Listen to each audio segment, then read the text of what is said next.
Good morning, OGs, converts, podcast fans. This is the Leafs Convo podcast for Vanguard Northeast Realty in Scarborough, VanguardNE.ca. I'm Norman James in London, Ontario, joined as always by my podcast partner in crime, the legendary Michael P. Augello from Cheektowaga, New York. Michael, good morning.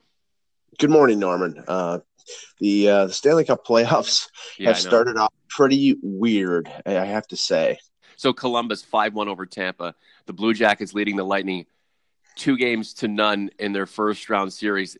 The Blue Jackets lead the President's Trophy winners, one of the most dominant teams in recent memory, 2-0. And that's not all. The Islanders up 2-0 on the Pittsburgh Penguins. St. Louis leads the Jets 2-0. VGK and SJS are tied at 1. I told you the playoffs are bizarro sports land, and I absolutely love it. Well, it's funny because, I was talking with some reporters last night because a lot of reporters that are not covering the playoffs are covering the NCAA college, the Frozen Four. We were watching a bunch of games at a local sports bar and just watching it unfold in terms of Columbus and Tampa Bay. And first, the reaction is, what the hell's going on? Second of all, Tampa has sort of lost their cool. At least the Kucherov did at the end of that game. But they when Columbus got up, a couple goals, they were just really tight. They're feeling the pressure. It might actually do them a bit of good to go on the road, but it's not good to go down 2-0. The examples that came to mind. Remember when Boston won the Cup in 2011? They lost the first two games in Boston against Montreal, and then went to Montreal and won the next two. That's very possible with a team like Tampa. But this year, with all these teams that I don't think anybody expected to win, leading the series early, it's like 93. Not only the Leafs when they beat Detroit, but the Islanders beat Pittsburgh. There were a lot of upsets during that year, and that's how LA, who was a lower seed that year, got to the Stanley Cup final in the West. So right now the signs are, and it's early and things can change, but a lot of upsets could be potentially good news for the Leafs if they get through Boston, but let's not put the cart before the horse. Young OGs, do yourselves a favor, go online and find Leafs Kings 1993. Do it. Mike, Clarkey, McSorley, remember that. Burns, Melrose, Maple Leafs Gardens. We're talking about today, but sometimes we have to look back on the past. That was an absolute blast. The whole Carey Fraser thing was pretty crazy too. This is the Leafs Convo podcast for Vanguard Northeast Realty in Scarborough, VanguardNE.ca. A lot of our listeners are rubbing it in our faces, Mike, and I'm glad they do. They show up to the page, they show up and they listen. I don't really care what they have to say as long as they keep it somewhat clean. But it's all about we effing a toe to so, guys. We told you the Leafs were going to come out like this, and you guys were crapping all over them with the expectation they were going to continue their lackluster play from the regular season. I have no problem being wrong in this circumstance, Mike. I'll eat as much crow as I have to if the Leafs can win a Stanley Cup. But how on earth can you forecast what's going on with Tampa? What indication did you get from the Lightning that they would be down 2-0 to Columbus? And what indications did we get from the Maple Leafs in the final third of the season that they would have played such an effervescent game to open up against the Bruins, Mike? We didn't get any indications.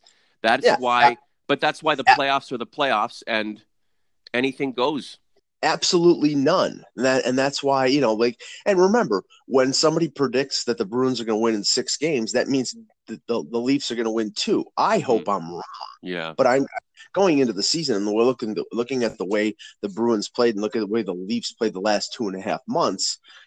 All the evidence pointed to that. Now, that being said, in game 1, if the Bruins play like that, which they didn't play with as much energy, they didn't play with as much physicality as everybody expected. I think based on what Bruce Cassidy did in game 1, he was concerned about the Leafs' speed advantage. That's why he plays a guy like Carson Kuhlman, who was a rookie, who only played, I think, 11 games during the regular season instead of David Backes. I have a feeling and he sticks with that plan, that a guy like Backus is going to be in the lineup, and the energy will be stepped up, and they will try to be physical with the Leafs, at least more so than they were on. That works or not, we'll Yeah. see. If the Leafs can weather that storm and do what they did on Thursday, then we may be more wrong than we thought. But I think the great challenge is yet to come for the Toronto Maple Leafs. Well, we have been right most of the time, and I was right in asserting the Boston Bruins needing to be not at their best for the Maple Leafs to succeed, and the Bruins certainly weren't at their best in Game 1. I hope that trend continues in tonight's Game 2. And Mike, never mind what kind of physical pushback we should expect from the Bruins when you have the mighty number 42 Trevor Moore running around out there, taking down Zdeno Chara a la Darcy Tucker 15 years ago. I think the Leafs are fine. Well, it's funny the shift. If you point to a shift that may have turned things around, it was some hitting and some speed from Trevor Moore and Connor Brown. Wait a minute. No, Freddie Gauthier, we've been asked to include. Yeah, okay. You do that, I won't. Because Freddie Gauthier didn't really step up and do any hitting on that shift. It was Connor Brown and it was Trevor Moore. And that a shift like that can turn a game around. I mean, sure. I'm not saying that it was the reason that they won the game, but when momentum is going one way, and everybody in the first period of Game 1, after Bergeron scores that goal, after Nylander takes a bad high sticking call, and they're up 1-0, everybody's saying, "Here we go again," and it didn't happen. Now, the Leafs have to have the composure that they had in Game 1, and they're going to have to weather an early storm from the Bruins, and if they can do that, it's very possible, like Columbus, they can take the first two on the road and come back to Scotiabank Arena on Monday with a 19,000 rabid fans, excited for them going up 3-0 in a series. But again, a lot of work to be done before that scenario plays out. If the Leafs get through Boston, it's not a Cinderella win. The Leafs won't be going on a Cinderella run. To start the season, they were one of the favorites to win the Stanley Cup. They have the talent up front for sure and in goal, and a few pieces on defense to be considered among the contenders. Why we were so pissed off for as long as we were is because we weren't seeing contender-style play. And fans who tell us, well, you know what, it was all part of the plan, thank God. Please keep coming back to the platform, the community platform, the YouTube comment section. Bring us your knowledge. We are not experts, only in our own minds. You bring your knowledge to us and let us know how you think things are going to go. It helps eclecticize the page, and we absolutely love it.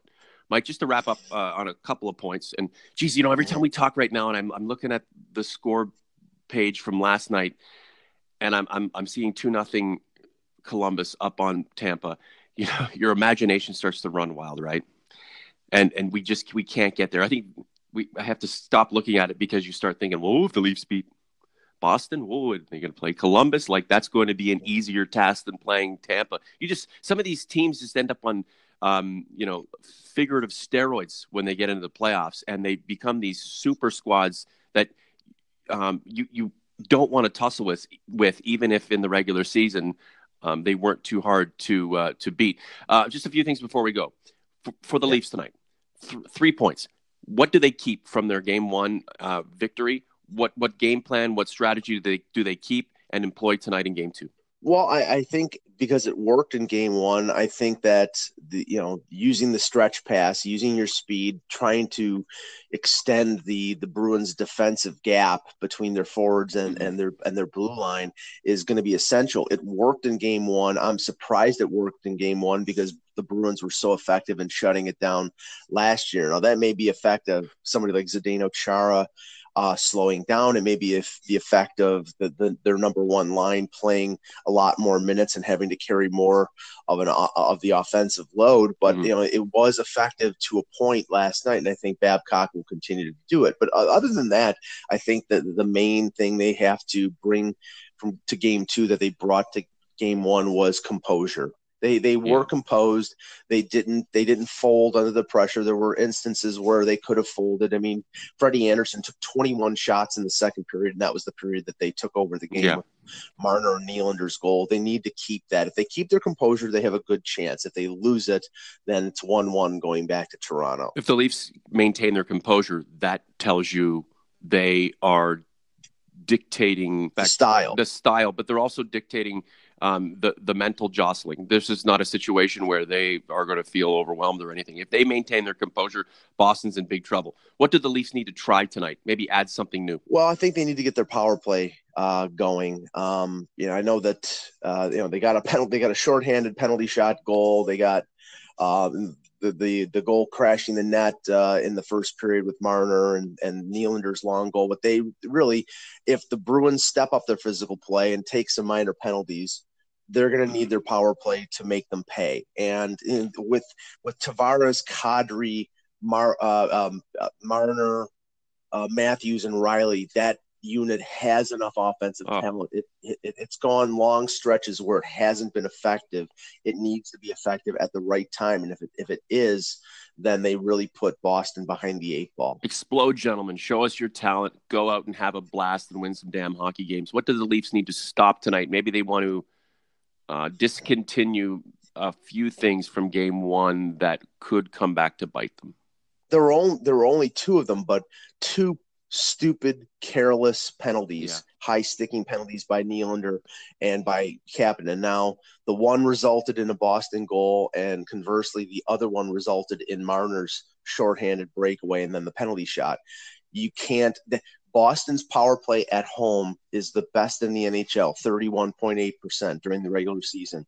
You know that Bergeron, Marchand, and Pasternak are going to play like their hair is on fire, especially after losing game 1 and not playing very good in that game. So they're going to have to, make sure they don't take stupid penalties. What are you expecting from the Bruins tonight, for real? I honestly expect I think there's a possibility that Yaroslav Halak might play in place of Tuukka Rask. If not tonight, if they lose game 2, then I think Halak will be the goaltender going in game 3 in Toronto.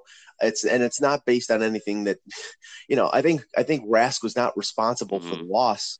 In fact, he made a breakaway save on Tavares and a 3-on-1 stop on Matthews late in the second period that if either one of them go in, he's pulled and the game is definitely over with, and he at least gave his team a chance to catch up in the third period.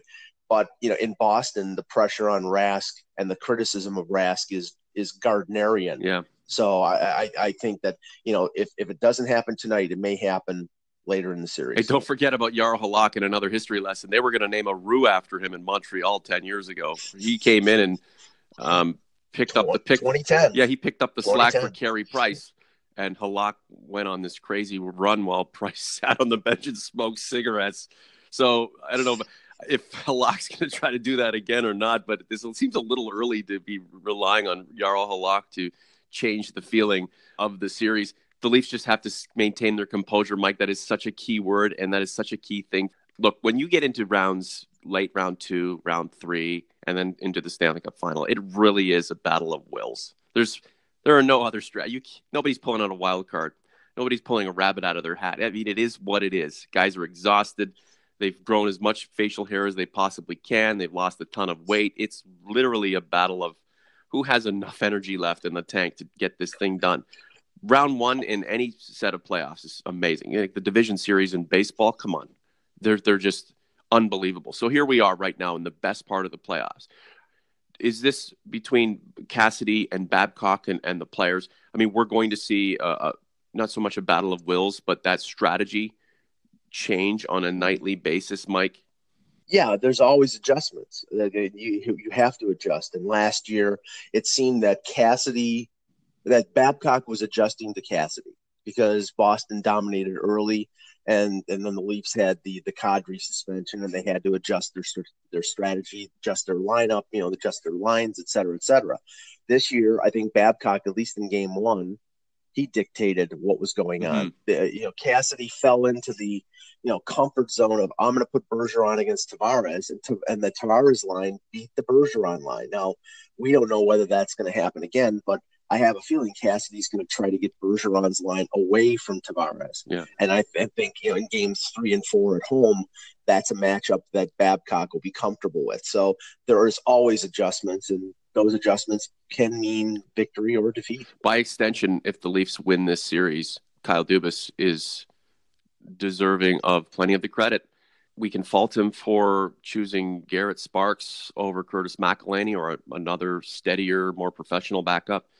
You can wonder whether signing William Nylander to the deal he did was the right thing, at least for this season. But the man made the right call in bringing in number 91 to Toronto, because that free agent signing, not only one of the best in league history, continues to pay dividends. Tavares' Leafs debut in the playoffs was nothing short of terrific and productive, and I'm expecting nothing less going into Game 2 tonight. Michael, enjoy the day, enjoy the game. We'll reconvene really soon. Thanks, Norbert. We would like to thank Vanguard Northeast Realty in Scarborough, title sponsor of the Leafs Convo, demonstrating passion for the industry and a superior level of excellence in selling, leasing, and marketing your property. Vanguard Northeast Realty.